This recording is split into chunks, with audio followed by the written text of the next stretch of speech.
Welcome into the program. This is the Weather Review. I am Gavin White. Hope you're having a wonderful start to your week.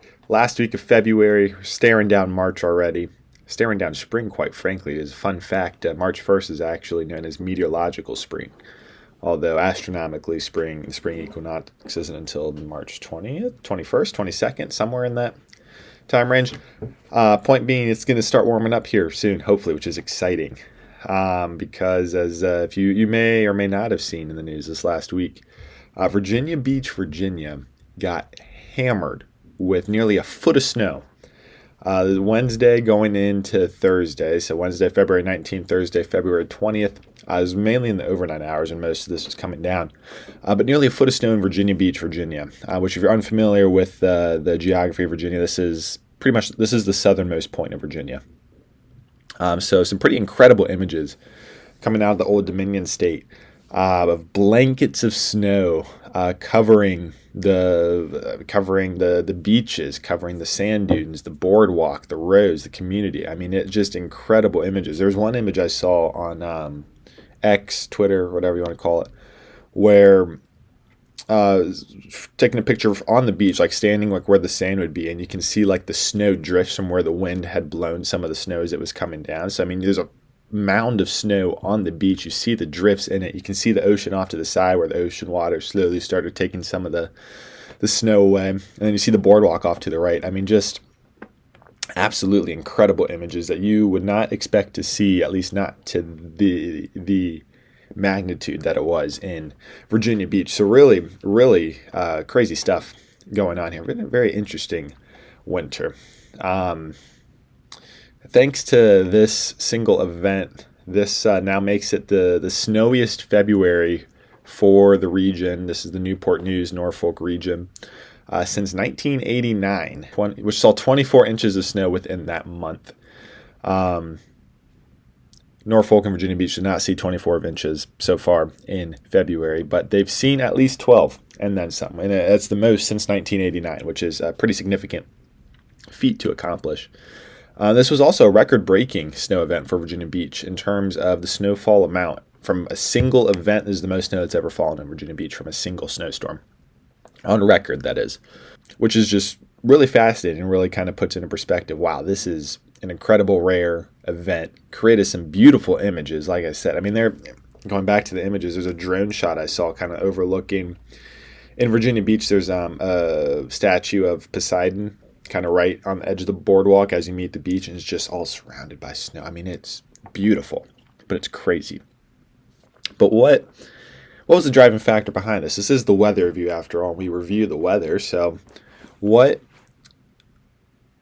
occurred to allow this type of an event to occur on a beach in the southernmost point of Virginia? It's pretty interesting, and it's not that Virginia Beach doesn't get snow, and Norfolk and all that. Norfolk, Newport News, Virginia Beach, it's all the same region. They do get snow from time to time, but rarely to this extent, which is what makes it such a significant snowstorm. So diving right on into this, pretty much the main culprit behind this is what we call a Gulf low, a Gulf low system. There's different low pressure systems are classified based off where they originate. So for example, one of the more common ones that we tend to see is a Colorado low.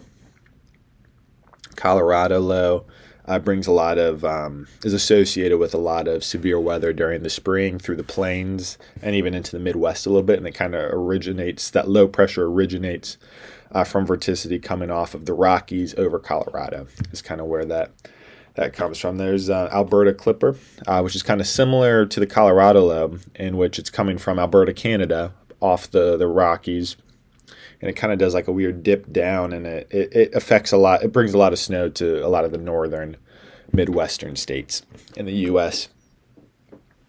Another popular low is the Gulf Coast low, which forms in the Gulf of Mexico, Gulf of America, whatever you want to call it. I don't really care. It forms in the Gulf, and it is one of two types of lows that is most commonly associated with becoming a nor'easter. The other one would be a Cape Hatteras low, which kind of forms off the coast of North Carolina. But yeah, so there's all sorts of different classifications of low pressure systems, and they're classified based off where they originate. So Colorado, Alberta, and Gulf are some of the three most common ones. So this is the Gulf Coast low. It originated off the Gulf. And it was pretty interesting. So the low itself, it really it was noted and started to deepen off the coast of Louisiana. When I say deepen, that means the pressure started to drop noticeably enough for the models and the National Weather Service and other meteorologists to be like, okay, that's a low pressure. It was identified as a low pressure. But with its location, with it being a Gulf low, and with that deepening off the Louisiana coast, as it started to develop its own little miniature warm front and cold front. Its warm front kind of extending to the east from where the low itself was, its cold front at that point in time to like the southwest.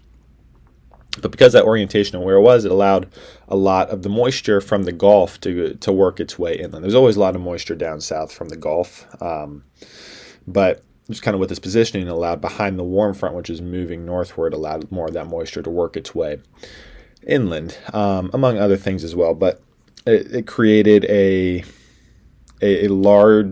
large, for lack of a better term, a large water tank of moisture, just thanks to its positioning and where, and where it was. So a lot of the moisture from this event came from the Gulf. There's some from the Atlantic, but the vast majority, with Virginia Beach being on the coast, but the vast majority of the moisture came from the Gulf. Now, as the low began to deepen and it started to travel east, because that's how the weather moves in the northern hemisphere, for the most part, goes from west to east. At the same time, we'll see a lot of times with cyclones and low pressure systems, we'll see if we look up in the upper atmosphere, we kind of get a more complete picture of it. That's one of the nice things about meteorology, is that when we take a look at the upper levels of the atmosphere, looking higher up in the atmosphere, it actually helps us make a more informed decision about what's happening at the surface, which is what we care about, because that's where the weather that we notice affects. But they're interconnected, which makes sense. So we saw that the upper level patterns pretty much favored further divergence aloft, further east, kind of past Florida. And what that means is, when I say divergence aloft, that means up in the atmosphere, there's a net reduction in air. So air is moving out and away. It wants to sink. There's a lot going on, and a lot of reasons I'm not going to get into, but all in all, there's a favorable region of net divergence, and that net divergence aloft means something has to come fill its place. It's going to favor a more upward rising motion, which is typically associated with cyclones and low pressure systems. And as a result of that, to kind of complete this loop, that rising motion creates a net reduction of mass at the surface. So if you have less mass at the surface, something has to come fill its place. So then you're going to get the winds blowing into that low pressure system. So you get convergence at the surface. Divergence aloft creates convergence at the surface, and that's where our low pressure comes from.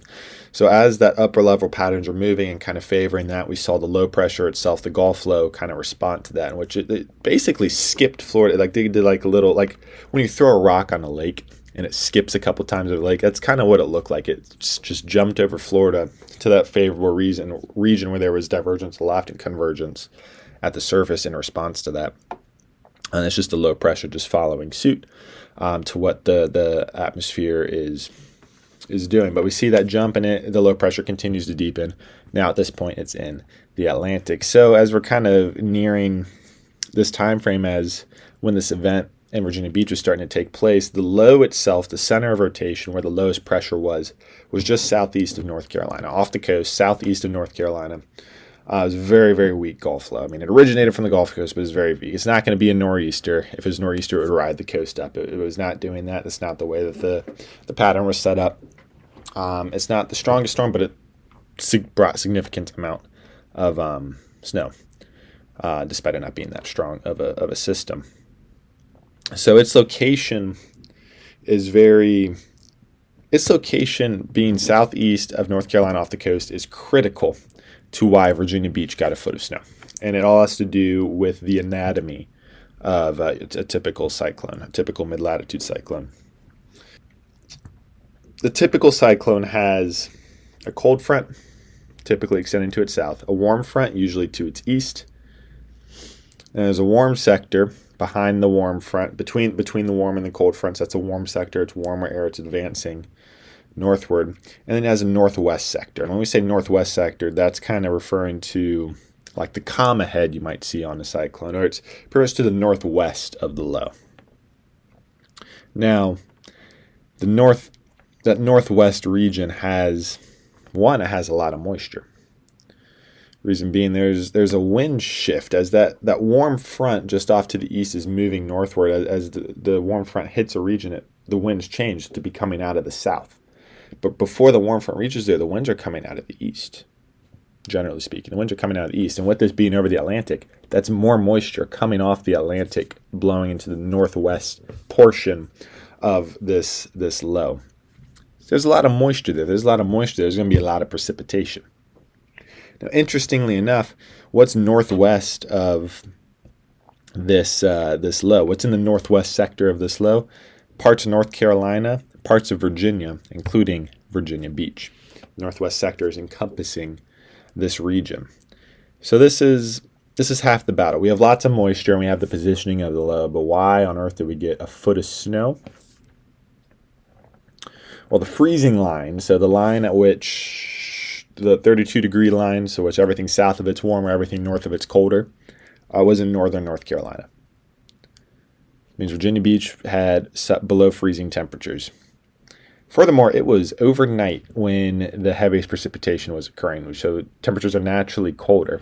But there was already a previous system that had gone through that previous weekend, really, that brought some snow in the Midwest and a little bit in New England. It was a very strong cyclone, incredibly strong cyclone, but it had a very expansive cold front that brought in a lot more colder temperatures. It's why this past week in Ohio and a lot of the Midwest has been just so frigid thanks to this. Well, that same cold front extended all the way down through Virginia and the Carolinas into the south, so there were already just colder temperatures in general there, coupled with the fact that it's nighttime, so it's naturally going to be colder. And just where the freezing line set up was just right there over North Carolina. So we have kind of all these ingredients in place. We have the low pressure off the coast, so it's able to bring in extra moisture a lot more easier than it typically would be.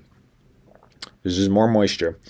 The positioning of the low means that the northwest sector, which has the most moisture and is associated with a lot of precipitation with these things, was situated over North Carolina and Virginia.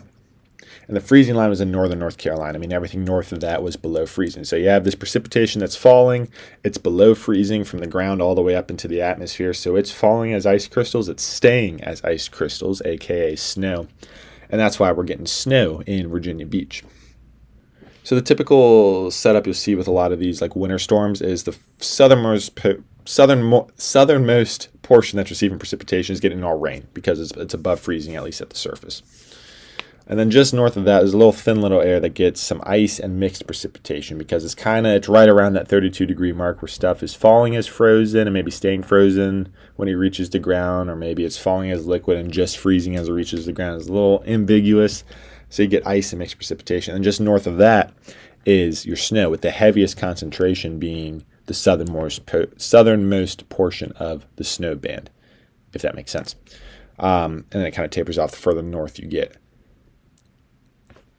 Warmer air temperatures can hold more moisture.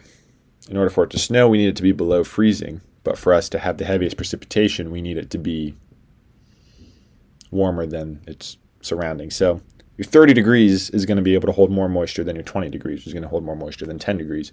So because it's holding more moisture, it's able to precipitate more. There's more precipitable water that's able to utilize. And I believe that's a lot of what went into the fact and why we saw a foot of snow in Virginia Beach. I mean, there's all these factors that lined up with kind of the way that this system moved, its trajectory, where the moisture was coming from, and just where its positioning was allowed for it to be Virginia Beach to get the brunt of this. We knew it was coming about a week out, actually. They were pretty consistent with forecasting this system. It was coming out at least a week out. However, its track is what changed. It was actually pretty interesting in which it kind of wobbled a little. It was consistent at first, and it kind of wobbled a little bit and started working its way south as the forecast got closer and closer to the real event. Originally, it was meant to hammer northern Virginia in D.C. with like over a foot of snow, is what was the initial forecasts and the model runs that were coming out. But granted, this is a week out. You can't ever trust a forecast that's a week out. I mean, it's just things change quickly, as is the case with this, because we saw as we got nearer, the forecast slowly started trending more and more southward, and that's ultimately what ended up happening. Kind of see around that Saturday prior to this event, which again, this happened overnight between Wednesday and Thursday. So that Saturday prior to the event, even as close as that Saturday, it actually had the system still further north, which would have, which the way the northwest sector would have set up, it would have had Northern Virginia and D.C. getting a bunch of snow, Central Virginia getting that kind of little band of ice and mixed precipitation, and then pretty much everything south of Richmond getting rain. That includes Virginia Beach. So it started slowly ticking southward. Monday's forecast was very consistent with showing a more southward trend, and that's actually was probably started zeroing in on that Monday, Tuesday, Wednesday. It looked very similar to where the freezing line was going to line up and where the heaviest snow was going to be focused in Virginia Beach. And that's exactly what came to fruition. So, again, incredible images out of Virginia Beach. Beautiful, beautiful stuff. Crazy seeing snowy sand dunes at the beach. Just not something you would expect to see, but it's something that can happen and does happen, as we saw evidence this last week. So, yes, it's been a wonderful winter. I am personally very excited for it to warm up. I'm tired of the cold.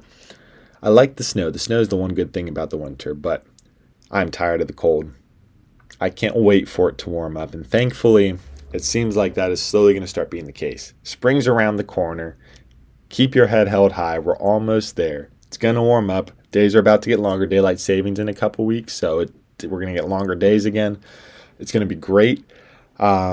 It's just going to be cold until we get there. But hey, it's starting to warm up. As always, I appreciate you taking the time to listen. I appreciate it even more if you would take a few moments to rate and review the show.